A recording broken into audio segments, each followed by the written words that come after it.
Dans la région de Tillabéri, dans le cadre de l'opération Al-Mohom, dans la soirée du mardi 10 juin 2025, suite à l'exploitation de renseignements jugés fiables et précis, une unité des forces de défense et de sécurité a conduit avec succès une opération ciblée sur une habitation suspecte dans la localité de Bani Bongo.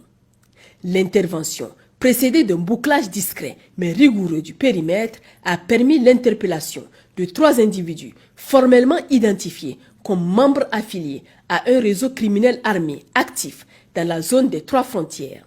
La fuite de la résidence a permis la saisie de matériel à potentiel opérationnel important, notamment 2 armes à feu de type artisanal modifié, 10 chargeurs garnis, 2 motocyclettes, 2 postes radio Motorola utilisés pour les communications entre éléments du groupe. L'opération s'est déroulée sans accroc et a permis de désorganiser temporairement la cellule locale de ce réseau. Le jeudi 12 juin 2025, dans le cadre d'une opération préventive de sécurisation du marché hebdomadaire de Manguézi, un dispositif mixte a été déployé pour contrôler les flux de personnes et de biens. Ce dispositif a permis l'interpellation de 2 individus supplémentaires, également affiliés aux groupes armés criminels. Ces derniers figuraient sur une liste de personnes activement recherchées par les services de renseignement pour leur implication présumée dans des actes hostiles contre les forces nationales et les populations civiles. Par ailleurs, au cours de ratissage dans le secteur d'Akorine, village situé au sud-ouest de Filengue, un détachement des forces armées nigériennes a découvert et saisi une motocyclette abandonnée, fortement suspectée d'avoir été utilisée par des éléments terroristes en fuite. Des investigations sont en cours pour remonter la piste de ces utilisateurs. Sur la rive droite du fleuve Niger, au sein de l'opération NIA, dans le cadre de la conduite de l'opération Kayesi, nos vaillantes forces de défense et de sécurité ont eu à mener des raids sur plusieurs sites aurifères illégalement installés aux abords des localités de Bondjéré, Ingui et Inigba, commune rurale de Tagay. Alors sous contrôle des groupes armés terroristes, ces sites ont été démantelés et rendus systématiquement inopérants. Le bilan de cette intervention visant à tarir les sources de financement des activités terroristes se présente comme suit. 13 combattants terroristes neutralisés, 49 détecteurs de métaux de type MinLab ont été récupérés.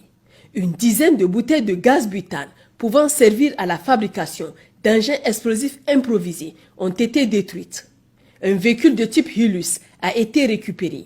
Divers matériels entrant dans le cadre de l'exploitation illégale de l'or ont également été récupérés. Parallèlement, grâce à la vigilance et au professionnalisme de nos FDS sur les postes de contrôle, un individu suspect a été interpellé en partance pour Saï. La fouille des effets personnels de ce dernier a permis de déceler une quantité importante de fragments métalliques susceptibles d'entrer dans la fabrication d'engins explosifs improvisés. Le mis en cause ainsi que les différents éléments de preuve ont été remis aux autorités compétentes pour investigation. Dans le même secteur, sur l'axe menant à Tamou, une patrouille mobile de sécurisation des axes a pu déceler et révéler avec succès aux abords du pont de Jangoré un dispositif complexe de 3 engins explosifs improvisés sans aucune incidence sur le personnel ou le matériel. Dans le cadre de l'opération Damissa, l'état-major tactique de l'opération Damissa a conduit une opération de ratissage d'envergure dans le secteur de Balifolo du mercredi 11 au jeudi 12 juin 2025. Avec un axe d'effort le long de la frontière nigériane, le ratissage a également visé les localités de Ndjundju, Assiri, Furori, Hamoma, Tulumbulu, Touloua, Maya et Karakara. Cette manœuvre avait pour objectif principal le démantèlement de foyers criminels en cours de formation dans la zone. L'intervention, appuyée par des tirs d'artillerie lourde coordonnés, a permis la neutralisation de plus d'une trentaine de terroristes.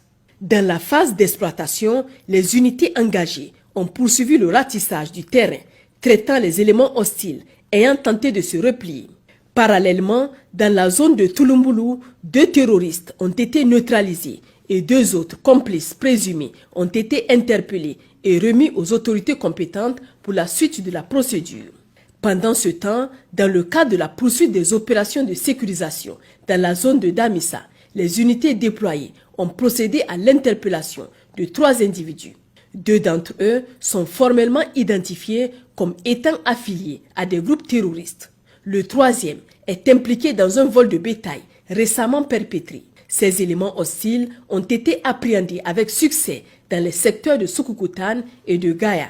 Dans la région de Maradi, au sein de l'opération Yerda, contrairement aux rumeurs infondées relayées sur certains réseaux sociaux et plateformes d'information, aucun attentat terroriste n'a visé la préfecture de Bermo le dimanche 8 juin 2025. Les faits établis indiquent qu'il s'agissait d'une tentative de vol de véhicules administratifs par un groupe d'individus armés. Grâce à la réaction prompte et coordonnée des forces de sécurité intérieure, les assaillants ont été rapidement mis en fuite avant d'atteindre leur objectif. Une opération de poursuite engagée immédiatement après leur repli a permis de localiser et d'intercepter les malfrats dans le village de Wantagazam, situé à environ 45 km au nord d'Abalak. Il a saisi de 2 fusils d'assaut AK-47, une mitrailleuse légère de type FM80, 5 chargeurs garnis, 53 cartouches de calibre 7,62 mm, 2 porte-chargeurs, du matériel logistique varié servant probablement à leur mobilité ou dissimulation. Ces éléments confirment que les auteurs ne poursuivaient pas un objectif d'attaque terroriste structurée, mais bien une opération criminelle ciblée contre des moyens logistiques étatiques. Par ailleurs, dans la nuit du mercredi 11 juin 2025, une unité des forces armées nigériennes positionnée sur l'axe est de Madarumfa a intercepté lors d'une mission de contrôle 2 individus armés en circulation en motocyclette. La fuite des suspects a permis la saisie de 4 fusils d'assaut de type AK-47, 349 cartouches de calibre 7,62 x 39 mm en vrac, 4 chargeurs garnis. Ces éléments circulaient probablement dans le but de rejoindre une cellule active opérant à la frontière sud ou dans la zone de Madarumfa.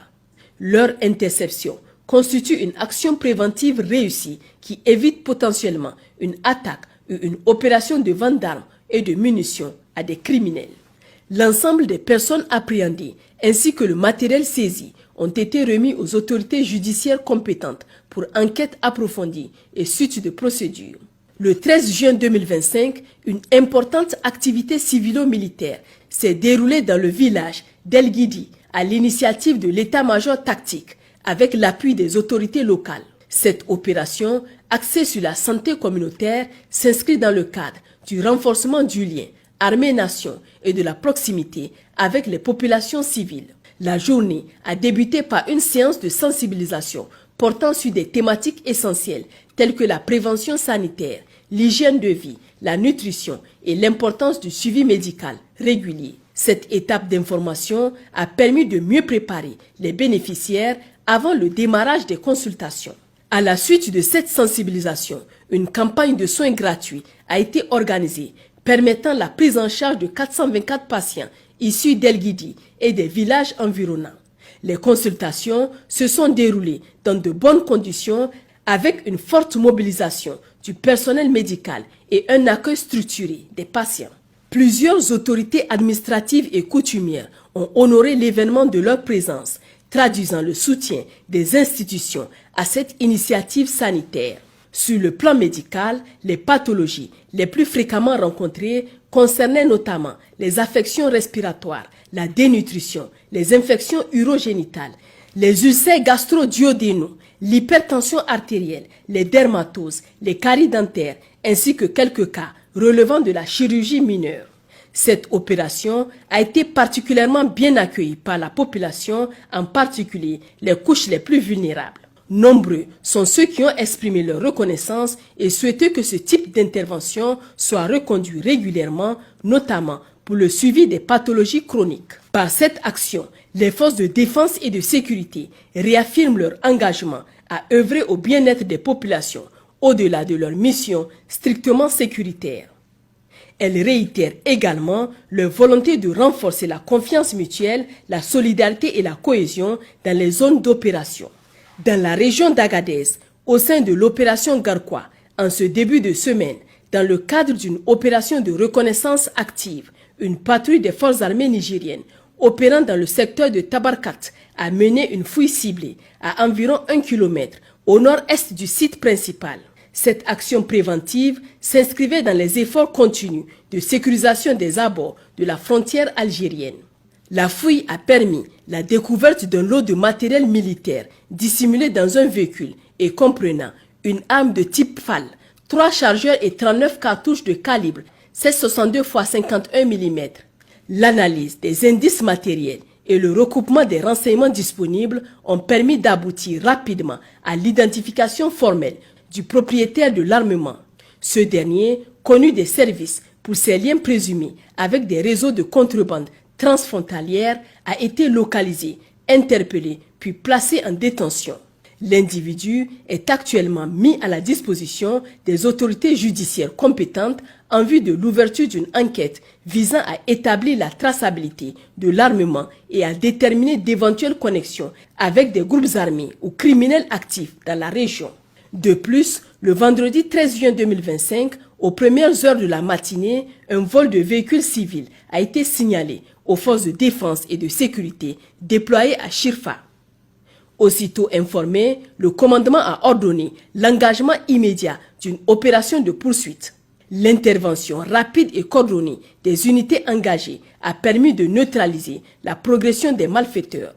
Face à la pression tactique exercée par les éléments des FDS, les individus en fuite ont été contraints d'abandonner sur place le véhicule volé, le véhicule de transport qu'ils utilisaient ainsi que 2 motocyclettes. Chers concitoyens, les forces de défense et de sécurité tiennent à exprimer leur profonde gratitude pour votre soutien inestimable et votre collaboration active au quotidien. Cette synergie entre la population et les FDS est cruciale pour renforcer notre sécurité collective. Les lignes téléphoniques restent ouvertes 24 heures sur 24 pour recevoir vos appels et vos signalements. Pour les forces armées nigériennes, le 40-40. Pour la gendarmerie nationale, le 40-00. Pour la garde nationale du Niger, le 280. Pour la police nationale, le 83-83. Vive le Niger libre et souverain. Vive les forces de défense et de sécurité. Vive les citoyens résilients et engagés.